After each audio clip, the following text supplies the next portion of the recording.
Nothing humans built has ever come home from the deep. Last Tuesday, something did. A gold disc, drifting inbound, warm to the touch, the exact twin of a record we bolted to Voyager and threw at the stars in 1977. I logged it at 3 a.m. My hands would not stop shaking. My name is Dr. Mara Vale. I keep the dead letter logs at a listening station in the Atacama, the archive of signals that go nowhere. For 11 years, nothing came back. That was the point. We sent the record outward, forever. A message in a bottle we never expected to see again. They flew it to me under armed escort. Gold-plated copper, 12 inches, the etched cover with its pulsar map and hydrogen clock. Identical. Except Voyager is 13 billion miles away, still outbound, still climbing. This disc was here, on my table. 2 objects, 1 design, and only one of them made sense. Protocol said quarantine it for a year. I couldn't wait an hour. I built a stylus, set the turntable to 16 2/3, and lowered the needle. For a moment, only the hiss of interstellar dust. Then a heartbeat. A human heartbeat, exactly as we recorded it in 1977. Then, the sounds of Earth began. Wind, surf, a whale calling in the dark. Ours. All ours. But underneath ran something new. A low harmonic that shouldn't be there. The recording was breathing. Someone hadn't just returned our record, they had been living inside it. Track by track, our mixtape of humanity played back. Bach, the Navajo night chant, Blind Willie Johnson's aching guitar. Then, Chuck Berry, Johnny B. Good. But the notes had moved, reordered, refined. As if a hand that loved the song had learned it and could not resist making it better. Between the songs, where 1977 left only silence, there was now a voice. Not speaking. Humming. Following our melodies half a beat behind. The way a child hums a lullaby it has heard 1,000 times. Whoever remixed our record had not decoded it. They had grown up on it. On the return trip, someone had added to the cover, beside Carl Sagan's pulsar map, a new engraving. A band's name, 4 figures around a strange instrument, and a date. I read it 3 times. The date was not the past. It was the future. The year 2200. The remix was credited. A band name I'd never heard because it wouldn't be founded for 170 years. Their catalog, their farewell tour, their final show. All of it stamped into gold as history. And their last performance, the engraving said, was the day they disbanded in 2200. Sagan's team had embedded a patch of uranium-238 in the cover, a clock any finder could read by measuring decay. I ran it. The uranium had aged. Not 13 billion miles of aging, far more. This disk had traveled centuries. It had left our future and arrived in our present. I stopped sleeping. The math was a wall I kept walking into.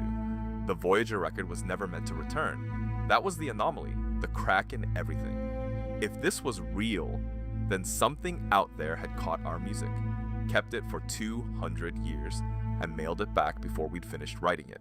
I chased the name through every archive on Earth. Nothing. No band, no members, no birth records. Of course not. They weren't born. But one detail stopped me cold. The band's farewell song, the one closing side 2, it was built entirely from Voyager's tracks. Our record, played back to us. By us. That was the thing that broke me open. A band in 2200 remixes Voyager's record. Someone, something, carries that remix back through time to 2026. We hear it. We're moved. In 2200, a band is born that grows up on the record that shaped them. Who wrote the song? No one. It wrote itself. I saved side 2 for the end, alone, lights off. The farewell song played, our melodies older and wiser, arranged by hands not yet born. And at the very last, the humming voice returned. This time it spoke. 2 words in 55 languages, the same greetings we'd sent in 1977. It said, "Thank you. Thank you." But for what? For the record? For the music? Or for something we hadn't done yet? For making the band that would one day make the song that would one day come home? I couldn't tell if I was hearing gratitude or an instruction, a seed being planted in the right soil. I filed the report. They called it contamination, a hoax, exhaustion. They wanted the disc locked away and me signed off duty. And part of me, The part that still trusted the walls of the world? Agreed. It was easier, safer. I nearly let them take it. My hand was on the case.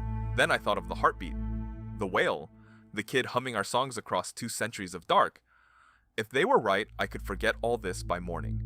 If I was right, this was the only proof that we are heard, that somewhere ahead of us, something is keeping time. I couldn't hand that away, so I copied it.